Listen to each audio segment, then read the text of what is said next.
Hello and welcome to HardReset.Info. Today I will show you how to monitor system resources in Windows 11.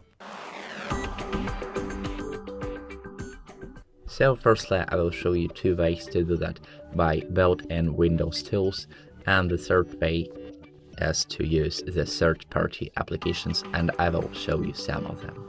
So first way is to use Task Manager. I will open Task Manager by pressing Ctrl, Shift and Escape buttons simultaneously. Here on the left pane, I will go to Performance and I will see statistics of usage of all of my PC's components, and it can be enough for you to see all these options.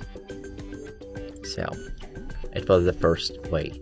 Second way is to go to the Start menu and type for the Resource Monitor, press Enter, and here you will see almost the same data that were shown in the Task Manager, and you can also click through it and maybe you will see something new. And the third way is to use, as I said previously, the third-party applications. I have installed two of them. For example, it is Wise System Monitor, and here I will see some new options as average temperature of my CPU and a lot of else. And also IDA64.